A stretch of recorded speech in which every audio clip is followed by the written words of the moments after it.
Velkommen tilbage til World Trade Center i Ballerup. Jeg står her med erhvervsudviklingschef Jette Raug, og jeg har nogle spørgsmål til dig omkring erhvervslivet i Ballerup.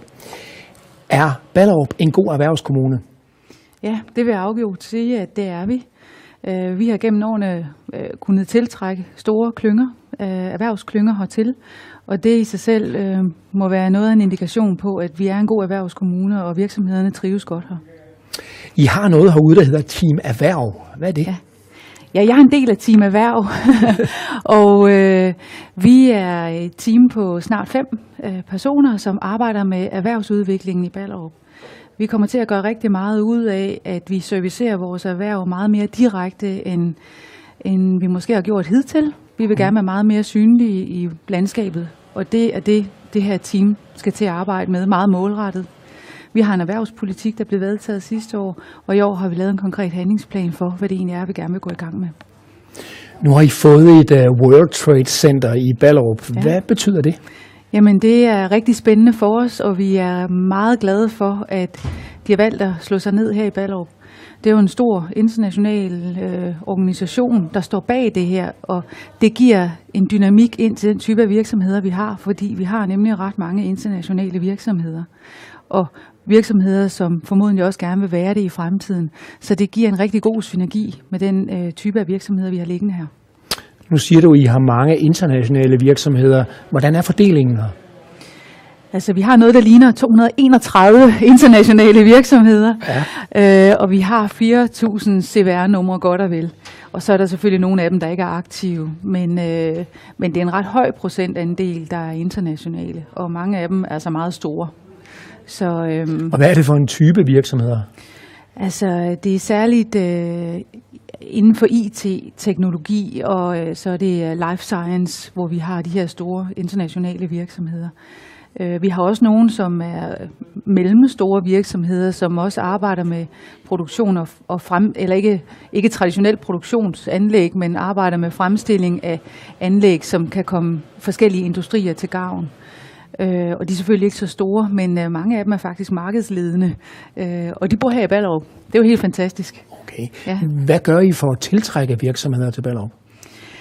Altså, der er det gode ved det, at når man først har nogle meget store klynger, så kommer meget af det arbejde faktisk af sig selv.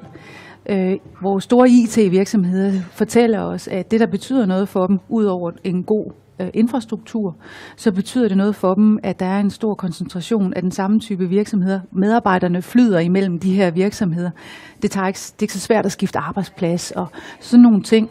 Og det er noget af det, der er med til at fastholde os, at de bliver boende i Ballerup, fordi vi har fået opbygget den ekspertise og kompetence her i Ballerup.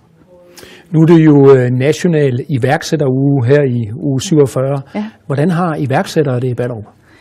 Jamen, vi understøtter iværksættere, men der er ikke nogen tvivl om, at vi gerne vil gøre meget mere for iværksætteriet. Vi vil gerne være en kommune, hvor man ikke er i tvivl om, at iværksættere skal have lov at trives her.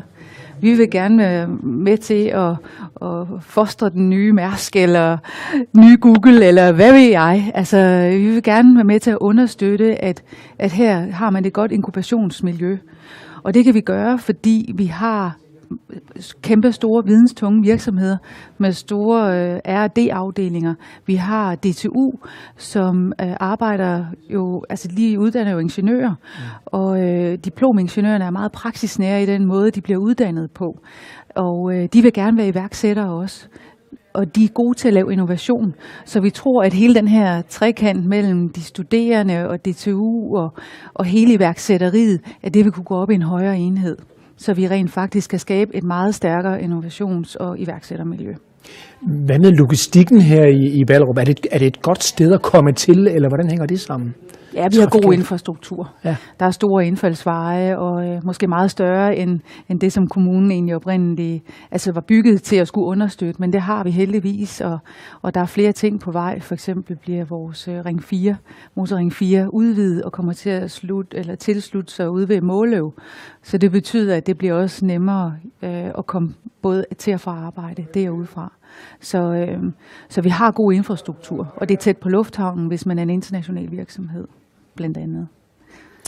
På Dansk Industris sidste liste over erhvervsvenligt klima, der var Ballerup ind på en 50. 20. plads. Det er 20 pladser ned i forhold til sidst. Ja. Hvordan kan det være?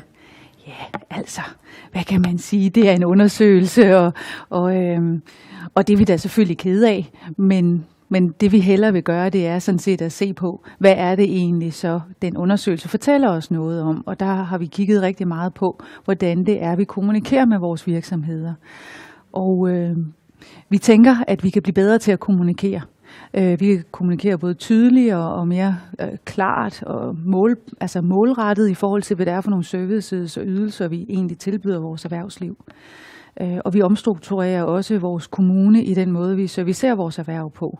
Så alt det skulle sådan set meget gerne være med til at rette op på det her. Om vi kommer til at ligge i top 10, det ved jeg ikke, for der er mange, der kæmper om det samme.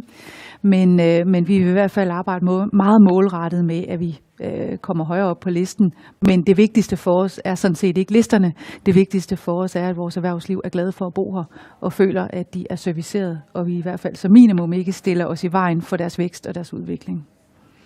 Tak skal du have, Jette Raug. Og vi slutter her fra World Trade Center i dag. Vi er tilbage med livesending igen i morgen.